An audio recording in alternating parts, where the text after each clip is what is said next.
I stared at my brother's Instagram post until the words blurred together.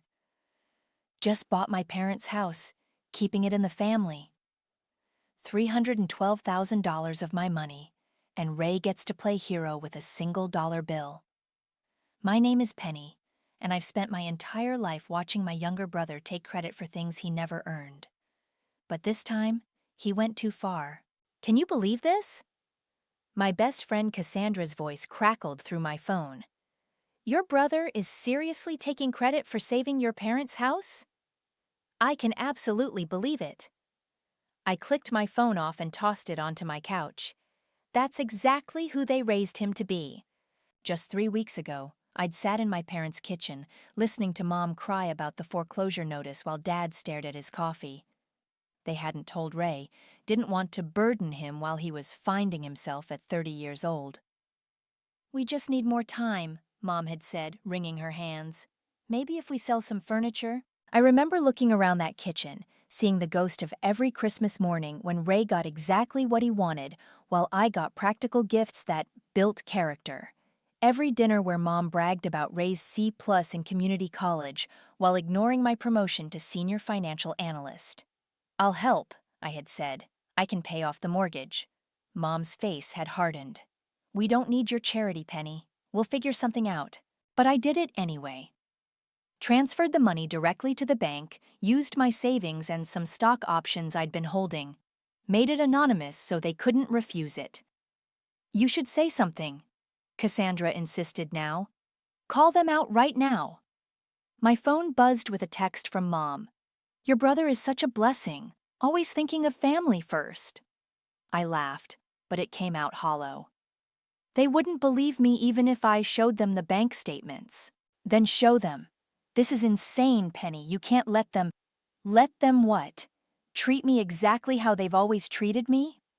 I walked to my window looking out at the city lights. Remember my college graduation, when Ray showed up 3 hours late and drunk, and somehow I was the one who ruined the day by being upset? That's different. This is fraud. Is it? The house is paid for. They're not losing their home. Ray gets to be the golden child again.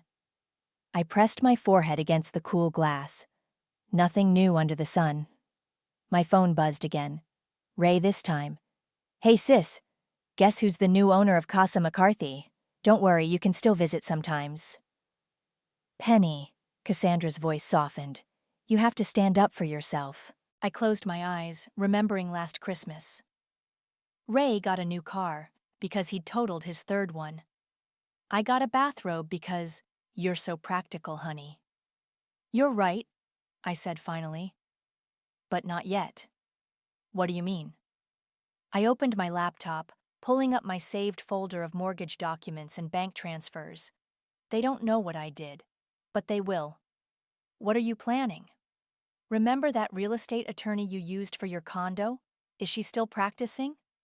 Rhea, yeah, why? I smiled, starting to type an email. Because the house isn't actually Ray's, not legally. He can post all the Instagram photos he wants, but I made sure the refinancing paperwork listed me as the owner when I paid off the mortgage. Oh my God! Cassandra's laugh was delighted. You sneaky genius. I learned from the best. Watching Ray manipulate everyone for 30 years taught me a thing or two about playing the long game. My phone lit up with another text from Mom. We're having a family dinner next week to celebrate Ray's generosity. You'll come, won't you? I typed back quickly. Wouldn't miss it for the world. Penny, Cassandra said slowly. What exactly are you planning? I looked at the framed photo on my wall, the only family picture I kept. Me at 8, Ray at 6, both of us smiling on the front porch of that house. Before I learned what it meant to be the wrong child, the one who didn't fit the story they wanted to tell.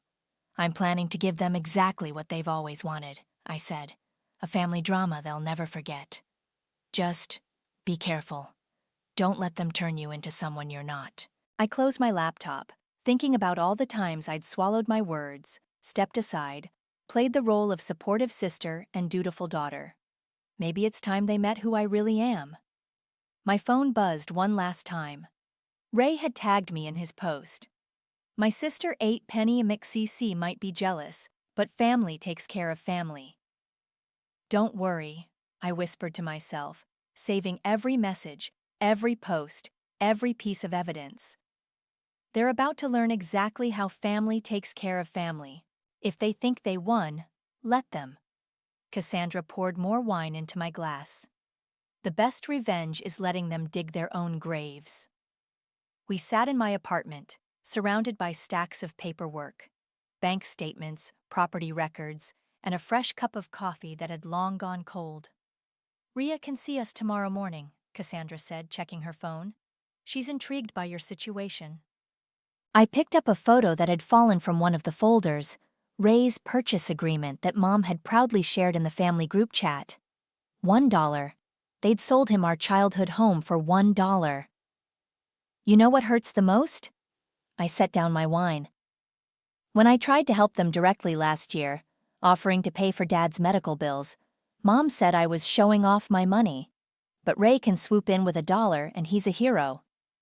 Tell me again what happened when you got that promotion. I laughed bitterly. Dad said I was chasing money instead of building relationships. The next day they gave Ray $10,000 to start his third failed business venture. My phone lit up with another family message. Mom had shared yet another photo of Ray standing in front of the house. Our son, taking care of his family legacy. I need to check something, I said suddenly, standing up. Come with me? 20 minutes later, we pulled up to my parents' house. Their cars were gone, probably out celebrating with Ray. What are we looking for? Cassandra asked as I unlocked the door with my spare key. Dad's office. He keeps everything in there. I headed straight for the small room off the kitchen. Last time I was here, I saw him hiding something when I walked in. The office was exactly as I remembered, cluttered with papers, old photos of Ray's sporting events, and a single picture of me tucked behind the computer monitor. I started opening drawers. Penny, Cassandra called from behind me. Look at this. She held up a letter, legal letterhead clearly visible. I scanned it quickly, my hand starting to shake. They revised their will 3 months ago, I whispered. They wrote me out completely. Everything goes to Ray. Before or after you paid the mortgage? Before. They didn't know I was going to do it. I sat heavily in Dad's chair. They just decided I didn't deserve anything. Cassandra squeezed my shoulder. You okay?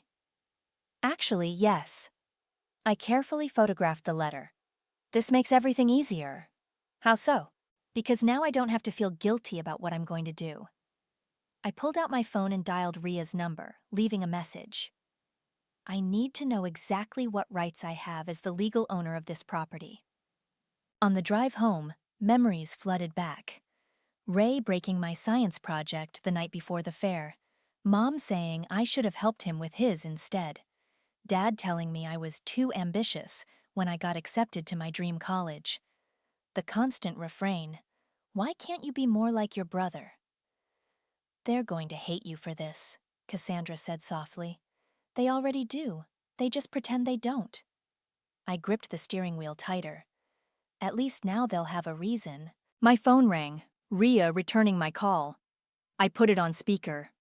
I've reviewed the documents you sent, she said. The refinancing agreement is clear. You're the legal owner of the property. Any subsequent transfer to your brother for $1 would be invalid without your signature. And if they try to fight it? They'd have to explain why they accepted mortgage payment from you, then attempted to transfer the property without your knowledge. That's fraud. I smiled. Perfect. Can you draw up the paperwork to make everything official? I want my name on every legal document possible. I'll have it ready tomorrow. But Penny? Ria paused. Are you sure you want to do this? Family property disputes can get ugly. It's been ugly for 32 years, I said. I'm just finally playing by their rules. After hanging up, I turned to Cassandra. Want to help me plan a family dinner? What are you thinking? Ray loves being the center of attention. Let's give him one last spotlight. I pulled up my calendar. Next Saturday, we'll invite everyone. Aunts, uncles, cousins. Let them all see the truth at once. You're going to destroy them, Cassandra said, but she was already pulling up catering numbers. No, I corrected her. They destroyed us a long time ago.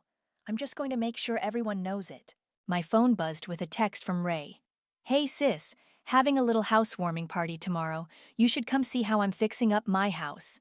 I typed back, can't tomorrow, but I'm planning a special dinner next weekend. Don't make any plans. Aw, throwing a party for your baby brother? I looked at Cassandra and smiled. Something like that. It's going to be a night to remember. You know what? Cassandra raised her glass. I can't wait to watch them realize who they've been underestimating all these years. I clinked my glass against hers. To family legacies. And to finally showing them exactly who I am. The table settings look perfect, Cassandra said, adjusting the last crystal wine glass. Very Last Supper vibes. I moved around the dining room of my parents' house, my house now, legally, placing small envelopes at each place setting.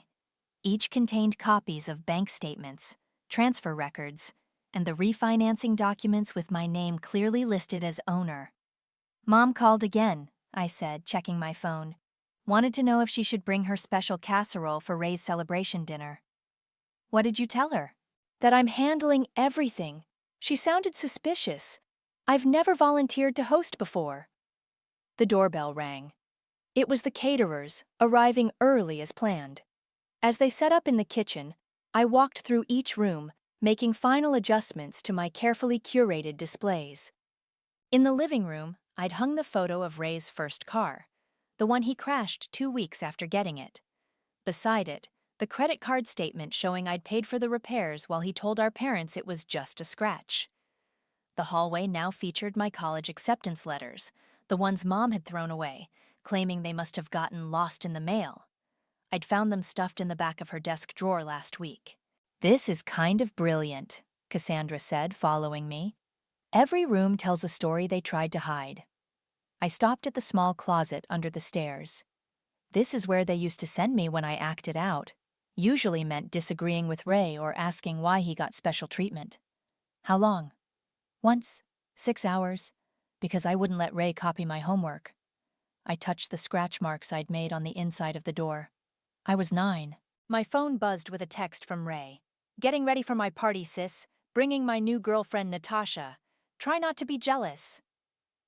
Jealous of what? Cassandra read over my shoulder. His emoji addiction?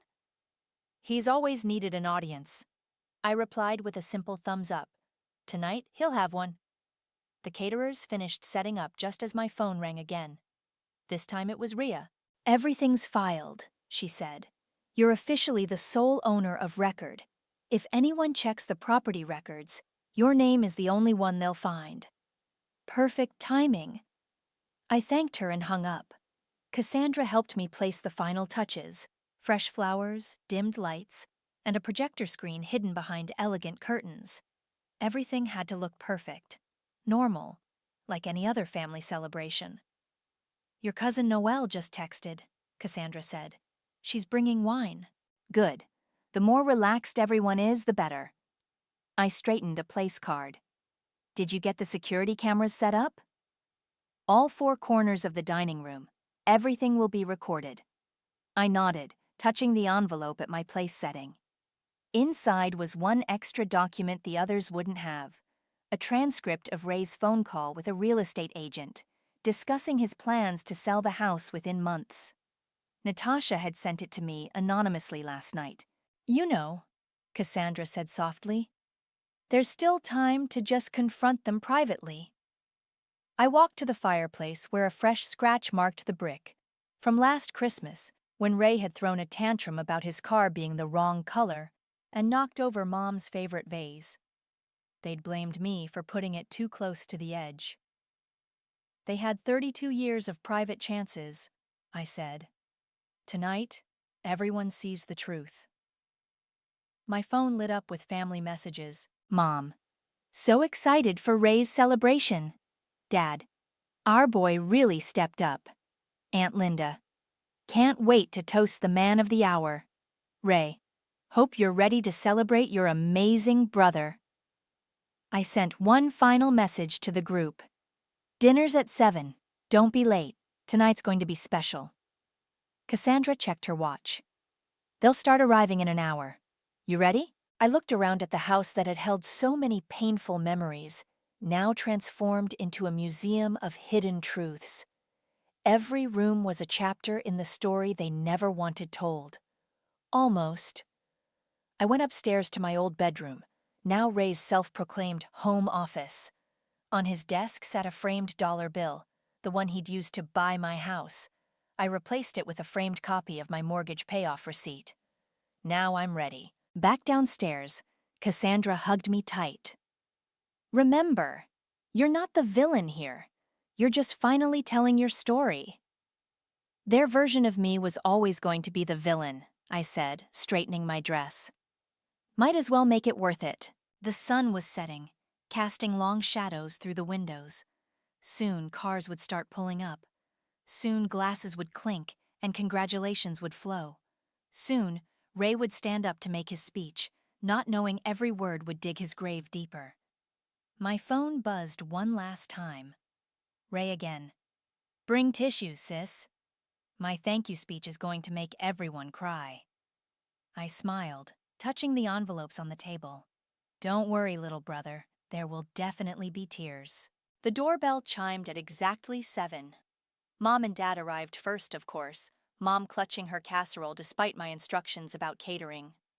The house looks wonderful, she gushed, looking around. Though I might rearrange some of these photos, Ray's graduation should be more prominent.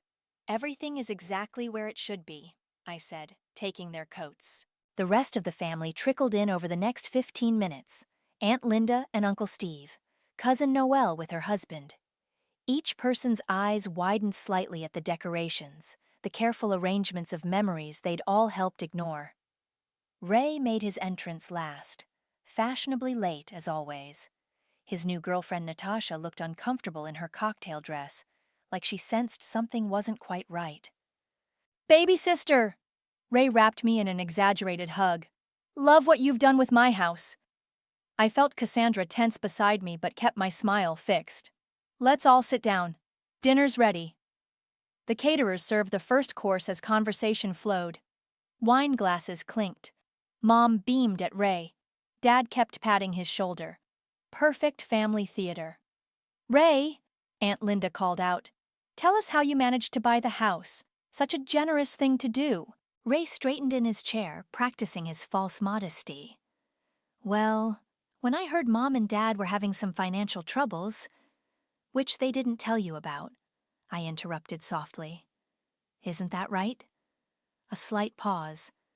Mom's smile flickered. Right, Ray continued smoothly. But I have my ways of finding things out, and family takes care of family. They sure do, I agreed, nodding to the servers to clear the plates. Why don't you make a toast before the main course? Ray stood, raising his glass. To family, to this house that holds so many memories, and to my parents, who always taught us the value of hard work and honesty. I couldn't help but laugh. Every head turned toward me. Something funny, dear? Mom's voice had an edge. Actually, yes. I stood up, picking up my own glass. Ray, why don't you tell everyone exactly how much you paid for this house? He grinned. $1. Best investment ever, right? And the mortgage? I pressed. The one that was about to go into foreclosure? How did that get paid off? The room got very quiet. Natasha was looking between Ray and me with growing understanding. I handled it, Ray said, but his confidence was slipping. Really? I picked up the envelopes, starting to pass them around the table. Everyone, please open these. Consider them party favors. Penny, Dad warned, what are you doing? Showing everyone how family takes care of family. I clicked a remote, and the projector screen descended behind me. These are bank records showing the mortgage payoff, $312,000, from my account, 2 weeks before Ray's dramatic $1 purchase. Gasps and murmurs filled the room. Aunt Linda was frantically flipping through her papers. Noelle's husband whispered, "Holy shit." This is ridiculous, Mom started, but I clicked to the next slide. Her email to the bank confirming receipt of my payment. And this, I continued, is the refinancing agreement listing me as the legal owner, followed by property records showing the same. And finally, this lovely phone recording of Ray discussing his plans to sell the house within months to pay off his gambling debts. Ray's face went white. Where did you get that? Does it matter? It's true, isn't it? Natasha stood up abruptly. I think I should go. Please stay, I said kindly. You might want to know who you're really dating. This is outrageous. Dad slammed his hand on the table. You're trying to humiliate your brother. No, Dad. I'm just telling the truth. For once in this family, someone is telling the truth. Mom was crying now, but her tears didn't move me. Not anymore. How could you do this to us? To Ray? How could I? I laughed again, but it wasn't happy. How could you write me out of your will 3 months ago? How could you let Ray take credit for something I did? How could you spend my entire life treating me like I was nothing while he was everything? You're making a scene, Ray hissed. No, I'm making history. Everyone in this room is finally going to know exactly what kind of family we are. Cousin Noelle spoke up, her voice shaking. Ray, is this true? Were you going to sell the house? His silence was answer enough. I think, I said calmly, it's time for dessert. And while we eat, we can discuss the new ownership arrangements, because this is my house now, legally, morally, actually. You can't do this, Ray stammered. I smiled, lifting my glass one more time. I already did. To family, right? To hard work and honesty? The room erupted in chaos. Accusations, tears, revelations. But I stayed standing, watching it all unfold exactly as planned. Cassandra touched my arm. You okay? I nodded, watching Ray's perfect world crumble around him. Never better. You've ruined everything. Mom's mascara ran down her cheeks as the last of the family members filed out. Only my parents, Ray and Natasha, remained, along with Cassandra, who stood protectively near me. I ruined everything? I gestured to the documents scattered across the dining table. You let Ray take credit for my money. You were going to let him sell the house I saved. We trusted you with our names on those refinancing papers, Dad shouted. This is theft. Theft? I picked up Ray's $1 purchase agreement. Like this? This is what theft looks like. Natasha cleared her throat. Ray, you told me you bought this house with your savings. Baby, I can explain. Ray reached for her hand, but she pulled away. Explain what?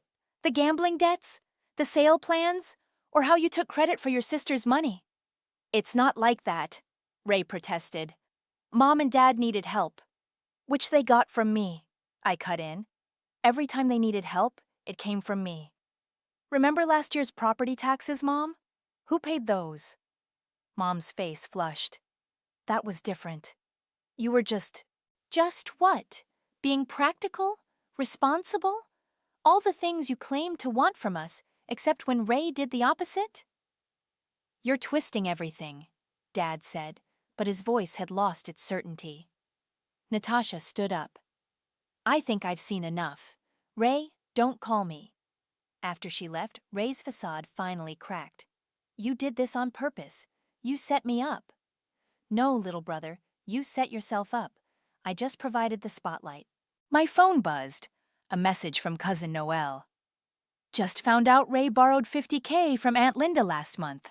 Said it was for the house. She's livid. Check your phone, Ray. I smiled. I think the family group chat is about to get interesting.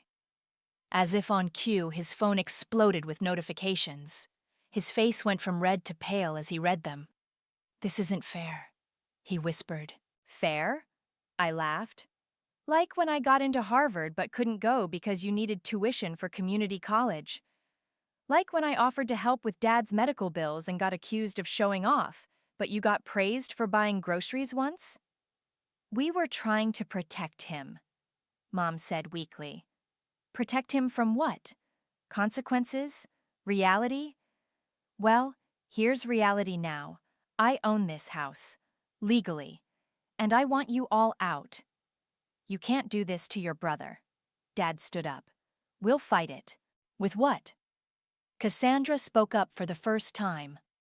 The documents are clear. She paid the mortgage. She owns the house. Any attempt to challenge it would mean admitting to fraud. Ray suddenly lunged for the papers on the table, but I was faster. Looking for this? I held up his phone conversation about selling the house. Natasha sent it to me. Turns out she has principles.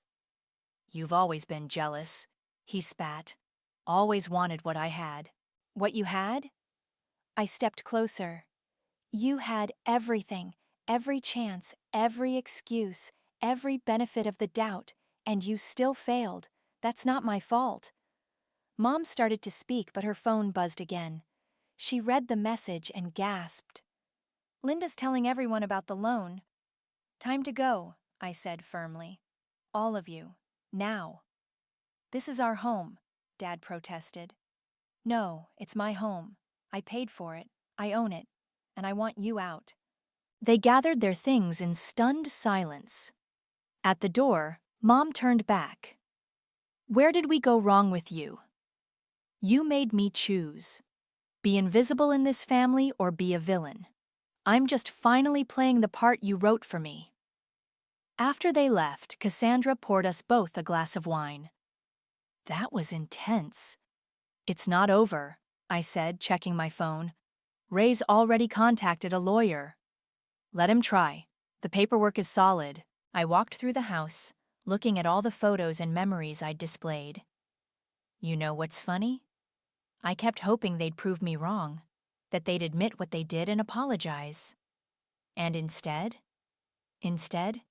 they did exactly what they've always done. Blamed me for not playing along with their lies. My phone buzzed with a text from Natasha. I'm sorry about tonight. I had no idea. For what it's worth, you did the right thing. Then another message from Noel. Just so you know, Ray's been lying about his finances for years. He owes money all over town. Want to help me redecorate tomorrow? I asked Cassandra. I think it's time this house told a different story. Count me in. She clinked her glass against mine. To new beginnings. I looked around at what was now truly my home, thinking of all the memories it held, both painful and powerful. To endings, too. My phone lit up one more time. Ray, this isn't over. I typed back 3 words. Yes, it is. Then I blocked his number, turned off my phone, and started planning how to turn this house of painful memories into something new. Something mine. His lawyer doesn't have a case, Rhea said, spreading documents across her desk. The refinancing agreement is ironclad. You paid the mortgage, you own the house. I nodded, but my hands were shaking slightly. 3 days had passed since the dinner, and Ray's lawyer had already sent 2 threatening letters. What about their claim that I misled them about the refinancing? I asked. They signed the papers, all of them. Rhea tapped a stack of documents. They can't claim fraud when they willingly put your name on everything. My phone buzzed, another family member taking sides. Aunt Linda. Ray borrowed money from everyone. You exposed him for what he is. The family's imploding, I told Rhea. Everyone's coming forward with stories about Ray's lies. Good. More evidence if we need it. She leaned back in her chair. But that's not why you're really here, is it? Before I could answer, my phone rang. Mom's number. Put it on speaker, Rhea advised. I answered. Hello? Penny. Mom's voice was thick with tears. We need to talk about transferring the house back. Just on paper. Your father's blood pressure is not my responsibility, I cut in. Neither is Ray's gambling debt or your reputation in the family. How can you be so cruel after everything we've done for you? I laughed. What exactly did you do for me, Mom? Name one thing. The silence was telling. That's what I thought. I hung up. Rhea handed me a tissue I hadn't realized I needed. You okay? No, I admitted. But I'm right, and for once, that's enough. My phone lit up again, Natasha requesting to meet for coffee. I agreed, curious what Ray's ex had to say. An hour later, I sat across from her at a small cafe. "He proposed," Natasha said without preamble. "The day after your dinner. Said we could live in the house. Start fresh." "What did you say?" I laughed in his face. She stirred her coffee. Then I showed him proof I'd recorded all his calls about selling the house. I smiled despite myself. Smart woman. "He's been lying to everyone for years," she continued. "Not just about money, about everything. He told me he owned a company. Turns out he's a part-time delivery driver. And my parents enabled every lie. They're still enabling him. He's living with them now, planning some kind of legal battle." She hesitated. "He's not stable, Penny. Be careful." As if on cue, my phone buzzed with a text from an unknown number. Ray using a friend's phone. "You think you've won? Wait until everyone sees what a snake you really are." I showed Natasha the message. She shook her head. "He sent me worse after I turned down his proposal. I saved everything." "Would you be willing to make a statement if needed?" "Already sent everything to your lawyer this morning." She smiled. "I believe in karma." Back home, I found Cassandra waiting with takeout and wine. "Your mom stopped by earlier." "What did she want?" "To leave this." She handed me an old photo album. "Said it might remind you of your real family." I opened it. Every photo was of Ray. His achievements, his moments, his glory. In the few pictures where I appeared, I was always in the background, out of focus. "They really thought this would work?" I laughed, tossing the album aside. "That I'd see these and suddenly want to give Ray back his stolen glory?" "Speaking of glory," Cassandra pulled out her phone. "Have you seen the family Facebook group?" I hadn't. Every post was about Ray, but not the way my parents intended. Cousins sharing stories of borrowed money never repaid. Aunts revealing lies he'd told about business ventures. Uncle Steve posting about a car Ray had borrowed and wrecked. "It's like watching a house of cards collapse," Cassandra said. "No," I corrected her. "It's like watching the truth finally come home." My doorbell rang. Through the security camera, I saw Ray standing there, looking disheveled. "Don't answer it," Cassandra warned. "I'm not." I turned on the porch speaker instead. "Go home, Ray." "It's my house, Penny. You're making a scene." I walked to the window, opened it slightly. "You made a scene when you tried to steal what I paid for. I'm just redecorating. Mom and Dad will never forgive you for this. They never forgave me for existing as myself instead of your shadow." I pulled out the deed to the house. "Want to see what real ownership looks like?" I dropped the document through the window. Ray snatched it up, then ripped it to pieces. "That's a copy," I called down. "The original is with my lawyer, along with statements from Natasha, Aunt Linda, and everyone else you've lied to." He stood there, surrounded by torn paper, looking suddenly small. "Go home, Ray," I said again, softer this time. "Your real home, not the one you tried to steal." As he walked away, Cassandra handed me a glass of wine. "You know what? I think you just wrote the ending to their story." "No," I smiled, closing the window. "I just started writing my own." "The library looks amazing," Natasha said, running her hand along the newly installed bookshelves. "I can't believe this used to be Ray's gaming room." A month had passed since the confrontation. I'd invited only Cassandra and Natasha for dinner, turning the house into something that finally felt like mine. "Every room had a Ray shrine," I said, adjusting a framed copy of the refinance contract on the wall. "Now they tell a different story." Cassandra uncorked a bottle of wine. "Have you heard from them?" "Mom sends daily guilt trips. Dad's silent. Ray," I checked my phone, "actually tried to break in last week. Security cameras caught him." "What?" Natasha nearly dropped her glass. "Did you call the police?" "Didn't need to. Aunt Linda saw him and threatened to expose even more of his secrets. He ran." The doorbell rang. Through the security camera, I saw Ray standing there, swaying slightly. "Speak of the devil," Cassandra muttered. "Penny!" Ray's voice was slurred. "Open up! We need to talk!" Natasha moved away from the windows. "He's drunk." "I know that tone," I said, pulling up the security app on my phone. "He used to sound like this before his bigger meltdowns." "Penny!" Ray pounded on the door. "You can't hide in my house forever." I pressed the intercom button. "Go home, Ray. You're drunk." "Home?" He laughed bitterly. "This is my home. Everyone knows it. Mom and Dad know it." "The bank knows different," I replied calmly.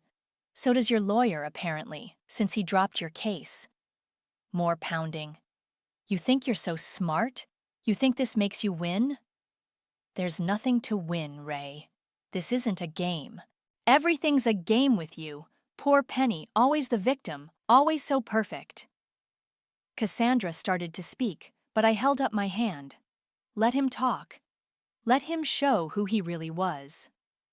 "You know what, Ray?" I said into the intercom. "You're right. I played a game. I learned it from you. The difference is I played it honestly." "Honest?" He kicked the door. "You stole my house." "Actually," Natasha pressed the intercom, "she stopped you from stealing it first." Ray's face changed as he recognized her voice. "Natasha, what are you doing there?" "Having dinner with your sister, in her house, the one you were going to sell to pay your gambling debts." Silence. Then, "You told her about that?" "No, Ray. You did. Every time you called your bookie from my apartment, every time you bragged about your big plan to cash in on the house." More silence. I could see him on the camera, processing. "You ruined everything," he finally said, but his voice had lost its edge. "No, Ray. You did that all on your own. I just stopped covering for you." He slumped against the door. "Mom and Dad won't even look at me now. The family knows everything." "Good," I said firmly. "Maybe now you can stop pretending and start living honestly." "Like you?" He laughed weakly. "The perfect daughter? No. Like someone who's tired of lies." I watched him on the camera. "Go home, Ray. Get help. Be better." "Or what?" "Or keep going like this. Your choice. But not in my house." He stood there for a long moment, then turned to leave. At the end of the driveway, he stopped. "I never thanked you," he said quietly into the night. "For all the times you helped me. Covered for me." "No, you didn't. Would it matter if I did now?" I thought about it. "Only if you meant it. Only if you changed." He nodded slowly, then walked away into the darkness. Inside, Cassandra let out a breath. "Well, that was intense." "But necessary," Natasha added. "He needed to hear that." I walked to the library windows, watching Ray's figure disappear down the street. "You know what's strange? Part of me still wants to help him." "That's because you're a good person," Cassandra said. "Even after everything." "Maybe." I turned back to the room, to the shelves of books and memories I was choosing to keep. But I can be good without being a doormat. My phone buzzed. A message from Mom. "Ray told us what happened tonight. We need to talk. All of us. Please." I showed the message to Cassandra and Natasha. "Are you going to respond?" Natasha asked. "Yes," I said, typing carefully. "But on my terms. In my house. With my truth." I sent the message. "Sunday dinner, 6 p.m. Bring yourselves, not your expectations." "To new beginnings." Cassandra raised her glass. "No," I corrected her, looking around at the room I'd created from the ashes of Ray's domain. "To honest endings. And to finally being seen." We clinked glasses as the security lights dimmed outside, leaving the house peaceful, quiet, and finally, truly mine. The Sunday dinner table felt different. Mom sat stiffly in her chair.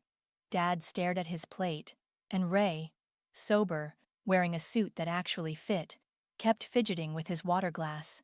"The house looks different," Mom finally said, glancing at the walls where Ray's photos used to hang. It is different, I replied, serving the meal I'd cooked myself. No catering this time. Like me. Penny, Dad cleared his throat. We've been doing some thinking. And talking. A lot of talking. With a family counselor, Ray added quietly. She helped us see some things. I set down my fork. What things? That we failed you, Mom's voice cracked. Not just with the house, with everything. We favored Ray, Dad continued, made excuses for him, put everything on you. And I took advantage of it, Ray said, meeting my eyes for the first time. Every time, because I could. I looked at each of them, searching for the usual manipulation, the hidden agenda, the subtle blame. Found none. The family's different too, Ray continued. Aunt Linda's helping me set up a payment plan for everyone I owe money to, including you. I don't want your money, Ray. I know, but I need to make it right. He pulled out an envelope. This is everything. Every time you covered for me, every loan, every bailout, with interest. Mom reached for her purse. We have something too. She slid across a stack of papers. Bank statements. Their own accounting of everything they'd given Ray over the years while denying me the same support. We can't change the past, Dad said, but we can acknowledge it and do better. I looked at the papers, then at them. Why now? Because we finally saw ourselves, Mom whispered. In those documents you showed everyone, in Ray's confession, in the family's stories, we saw what we'd become. And what we made me become, Ray added. The counselor helped us understand, Dad said, about scapegoats and golden children, about how we hurt both of you, just in different ways. I felt tears threatening but held them back. Understanding isn't the same as changing. No, Ray agreed. But it's a start. I'm in real therapy now. Gamblers Anonymous, too. And we're selling our condo, Mom said, to pay back the family members Ray borrowed from. It's time we faced consequences, too. I stirred my untouched food. What do you want from me? Nothing, Dad said firmly. You don't owe us anything. We owe you. A lifetime of apologies, Mom added. And the space to decide if you want us in your life at all. Ray pushed his envelope closer. And the truth. Finally. I opened his envelope first. Inside, beyond the payment plan, was a handwritten confession. Every lie, every manipulation. Every time I'd covered for him and he'd taken advantage. I sent copies to everyone in the family, he said. They deserved to know. Keep the money, I said finally. Use it for therapy, for making things right with others. I don't need it. What do you need? Mom asked softly. I looked around my house, my home, at all the changes I'd made. The library where Ray's gaming room had been. The office where Dad's shrine to Ray once stood. The kitchen where Mom's passive-aggressive notes no longer hung. I need you to understand something, I said carefully. This is my home now, not just legally, really. And if you want to be part of my life, it has to be on those terms. We understand, Dad nodded. And Ray? I turned to my brother. If you ever try to take anything from me again, I won't, he said quickly. I'm done taking, from anyone. I stood up, walking to the library. They followed. On the walls hung new photos. Me at college graduation, my first company launch, moments they'd missed or dismissed. But also, in one corner, a single family photo. The last one before everything went wrong. I kept this one, I said, to remember where we started and to measure how far we need to go. Can we try? Mom asked. To go that far? I thought about Cassandra's words about being good without being a doormat, about Natasha's belief in karma, about my own journey from invisible to visible. Yes, I said finally, but slowly, carefully, and only with the truth. That's more than we deserve, Ray said. Probably, I agreed, but it's what I choose to give. My choice this time. We returned to the dinner table. The food was cold, But somehow it didn't matter. We ate in a different kind of silence, not heavy with unspoken resentment, but quiet with the weight of new beginnings. My phone buzzed with a text from Cassandra. "You okay in there?" I looked at my family, really looked at them, at Ray's humbled posture, at Mom's tear-stained face, at Dad's uncertain smile, at all of us trying to find a new way forward. "Yes," I typed back. "I think I finally am." Because sometimes the best revenge isn't making others hurt like you hurt. Sometimes it's making them see who you really are and who they could be.